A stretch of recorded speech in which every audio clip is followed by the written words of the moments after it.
প্রিয় BA third সেমিস্টারের ছাত্রছাত্রীরা, আজকে আমি যে বিষয় নিয়ে আলোচনা করব সেটি হচ্ছে তোমাদের যাদের এডুকেশন জেনারেল রয়েছে এবং এডুকেশন তোমরা অনার্সে চুজ করেছো। অনার্সে তোমরা জানো তোমাদের দুটো পেপার, DSCC 3 এবং DSCC 4, এবং যাদের জেনারেল রয়েছে তাদের জেনারেলের এডুকেশনে একটি পেপার রয়েছে, সেটি হচ্ছে MDC। এবং যাদের অনার্স রয়েছে তাদের আরেকটি সেক পেপারও রয়েছে, অনার্স পেপার, ঠিক আছে, এবং জেনারেলেরও সেক পেপার রয়েছে। তো আজকে আমি আলোচনা করব যে DSCC 3 এবং MDC 3, ঠিক আছে, এই মানে যাদের রয়েছে পেপার কোডে, সেই আহ, মানে অনার্স এবং জেনারেলদের এডুকেশনে আজকে সাজেশন নিয়ে আলোচনা করব। যে প্রশ্নগুলো বলবো সেগুলো 100% কোশ্চেন তো কমন আসবেই, এবং ইউটিউবে কিন্তু তোমাদের এরকম সাজেশন কেউ দেয়নি যে চারটে মাত্র প্রশ্ন বলে একটা 10 একটা 5 তোমরা কমন পাবে। তো দেখে নাও শর্ট সাজেশান এবং কমন 100% দেখে নাও, ঠিক আছে। এবং তোমাদের জন্য এই সমস্ত সাবজেক্টের স্টাডি মেটেরিয়াল রেডি রয়েছে। তোমরা যদি কালেক্ট করতে চাও 7278981430 এই নাম্বারে যোগাযোগ করে তোমরা সংগ্রহ করে নিতে পারো। তো দেখো, আমাদের গাইডেন্স অ্যান্ড কাউন্সেলিং, নির্দেশনা ও পরামর্শ, এখান থেকে যে প্রশ্নগুলো আমরা পড়ব, প্রথমে একটু আমাদের সিলেবাসটি তোমরা দেখে নাও, অনেকেই জানো, তবুও আমি একটু দেখিয়ে দিচ্ছি।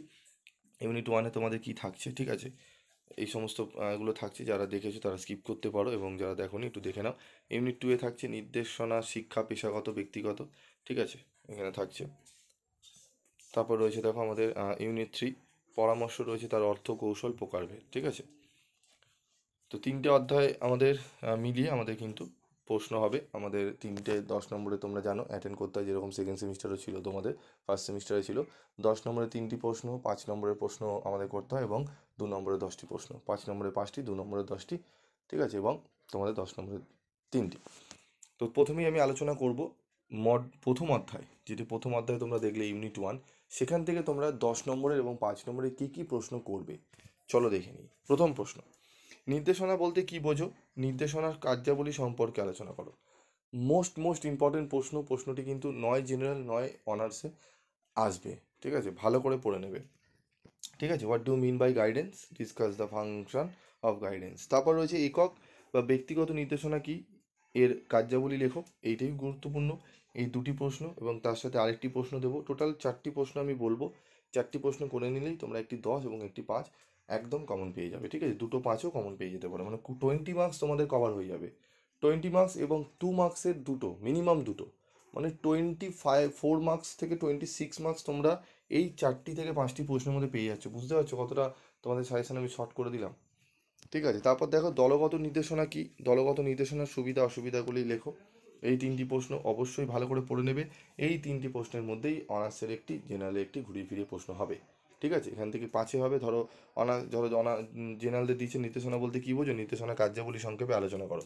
তার সঙ্গে দিয়ে দিল দলগত নির্দেশনা সম্পর্কে টিকা লেখো, 5-এ দিয়ে দিল। বা দলগত নির্দেশনার সুবিধাগুলি উল্লেখ করো, 5টি সুবিধা লেখো, এরকম দিতে পারে, ঠিক আছে। ঘুরিয়ে ফিরিয়ে দেবে, তবে এই 3টে ভালো করে পড়ে নিতে হবে তোমাদের।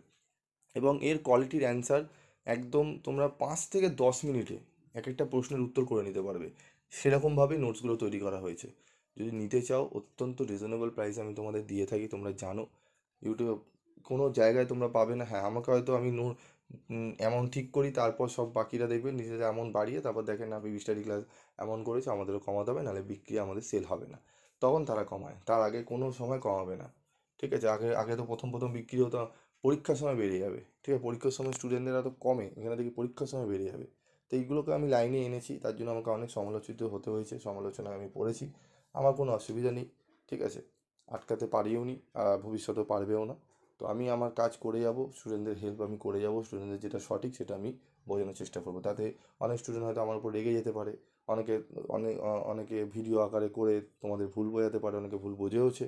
আমার কোনো অসুবিধা নেই। যারা বুদ্ধিমান, যারা মোটামুটি বোঝে, তারা আমাদের সঙ্গে থেকেছে, এবং তোমরা দেখেছো চ্যানেল আমার কিন্তু থেমে থাকেনি, ঠিক আছে। তারপর দেখো, 3টি প্রশ্ন গেল, অত্যন্ত গুরুত্বপূর্ণ, ঠিক আছে। এবার আমাদের 4 নম্বর প্রশ্ন, যেটি বললাম তোমাদের 4টি থেকে 5টি প্রশ্ন। তো ব্যক্তিগত নির্দেশনা কি, এর সুবিধা অসুবিধাগুলি উল্লেখ করো। টোটাল এই 4টি প্রশ্ন তোমাদের ভালো করে করতে হবে। টোটাল এই 4টি প্রশ্ন 10 নম্বরের জন্য পড়লে এটি 5 নম্বরের জন্য ঘুরিয়ে আসবে। কী বললাম, এই 4টি প্রশ্ন খুব ভালো করে নাও, ঠিক আছে। যারা একদম মনে করছো স্যার আমাদের কিচ্ছু পড়া হয়নি, তাদের জন্য বললাম মাত্র ইউনিট 1 থেকে 4টি প্রশ্ন, 3টে ইউনিট থেকে টোটাল 12টা প্রশ্ন পড়বো, তোমাদের পুরো সিলেবাস কভার হয়ে যাবে। বুঝতে পারছো? 12টা মাত্র প্রশ্ন। তো 4টি প্রশ্ন দিয়েছি, ঠিক আছে। লাস্ট একটা প্রশ্ন রয়েছে, এটি খুব যদি কোশ্চেন টাফ হয় তাহলে অনার্সদের দিতে পারে এই প্রশ্নটি, 5 নম্বরেরটি। নির্দেশনা বলতে কী বোঝো? মাধ্যমিক বিদ্যালয়ে নির্দেশনার প্রয়োজনীয়তা আলোচনা করো। টোটাল এই 5টা প্রশ্ন, তার মধ্যে প্রথম 4টি প্রশ্ন ভিভিআই প্রশ্ন, একদম সেখান থেকে কিন্তু একটি 10, 2টি 5 তোমরা পাবে এবং 2 মার্কসেরও প্রশ্ন কিন্তু পেয়ে যাবে। বোঝাতে পারলাম? মানে 24 থেকে 26 নম্বর অবধি তোমরা অ্যান্সার করতে পারবে, এই 4টি প্রশ্নের উপর ডিপেন্ড করছে, ঠিক আছে। 4টি থেকে 5টি প্রশ্ন তাহলে পড়ে নিও, এবং উত্তর যদি ঠিকঠাক না থাকে স্টাডি মেটেরিয়াল সংগ্রহ করে নিও, একবার নিয়ে দেখো তাহলেই বুঝতে পারবে, ঠিক আছে। তো আশা করি তোমরা বুঝতে পারলে, তোমাদের আমি আলোচনা করে দিলাম, ঠিক আছে। এবার গুরুত্বপূর্ণ, চলো 5 নম্বরের প্রশ্নগুলো একবার দেখে নিই। ওই 5টা প্রশ্ন পড়লেই তোমরা 5 নম্বর পেয়ে যাবে, দেখো তোমরা দেখলেই বুঝতে পারবে। দেখো, নির্দেশনা বলতে কী বোঝো? নির্দেশনার প্রয়োজনীয়তা উল্লেখ করো। প্রয়োজনীয়তা, কার্যাবলী, গুরুত্ব একই, প্রয়োজনীয়তা এটা পড়বে ভালো করে। নির্দেশনা কি? নির্দেশনার বৈশিষ্ট্যগুলি উল্লেখ করো। নির্দেশনা ও পরামর্শ দানের মধ্যে তুলনা করো বা পার্থক্য লেখো। মোস্ট ইম্পর্টেন্ট প্রশ্ন, একদম স্টার মার্ক করা প্রশ্ন এটি, ঠিক আছে। তারপরে হচ্ছে ব্যক্তিগত ও দলগত নির্দেশনার মধ্যে পার্থক্য লেখো, ঠিক আছে। টোটাল 4টে প্রশ্ন এখানে দেওয়া রইলো, এই 4টি প্রশ্ন পড়ে নেবে। আশা করি এখান থেকে 5 নম্বরে 1টি কি 2টি প্রশ্ন কমন পেয়ে যাবে, ঠিক আছে। তো যদি সাজেশানটি ভালো লাগে অবশ্যই তোমরা কমেন্ট করে জানাবে, এবং তোমাদের আর কোন কোন সাবজেক্টের সাজেশান লাগবে অবশ্যই তোমরা কমেন্টস করে জানিও। এবং তোমাদের কিন্তু একটা সাবজেক্ট রয়েছে দেখবে কম্পালসারি, যে বেঙ্গলি, কম্পালসারি মানে অল্টারনেটিভ, AEC3, তার কিন্তু স্টাডি মেটেরিয়াল সম্পূর্ণ বিনামূল্যে দেওয়া হচ্ছে, সম্পূর্ণ বিনামূল্যে। চ্যানেল ভিজিট করো, সেখানে একটি ভিডিও আমি পোস্ট করেছি, অনেকগুলোই ভিডিও পোস্ট করেছি। লেটেস্ট যে ভিডিওটি দিয়েছি তার মধ্যে একটি তোমাদের লিঙ্ক দেওয়া রয়েছে, সেই লিঙ্কে তোমরা গিয়ে চ্যানেলটি সাবস্ক্রাইব করার পর লিঙ্কে ক্লিক করবে, সরাসরি তোমরা একটা গ্রুপে ঢুকবে, সেই গ্রুপ থেকে তোমরা কিন্তু কালেক্ট করে নিতে পারবে তোমাদের ফ্রি অফ কস্টে স্টাডি মেটেরিয়াল। তো যাও সেখান থেকে স্টাডি মেটেরিয়াল সংগ্রহ করে নাও। বোঝাতে পারলাম? ঠিক আছে। তো আজকের মতো ভিডিওটি শেষ করছি। তোমাদের যদি মনে হয় যে মডিউল 2 এবং মানে ইউনিট 2 এবং ইউনিট 3 থেকেও আমাদের এরকমই সাজেশান দিন, তাহলে তোমরা কমেন্ট বক্সে লিখবে, আমি ভিডিও পোস্ট করব, নাহলে আমি আর করব না, ঠিক আছে। ভাববো যে তোমাদের সাজেশান লাগবে না, যে কজন দেখছো প্রত্যেকে লিখবে যে ইউনিট 2 এর সাজেশান দিন, ইউনিট 3 এর সাজেশান দিন, আমি অবশ্যই তোমাদের পোস্ট করে দেবো। আজকের মতো ভিডিওটি শেষ করলাম।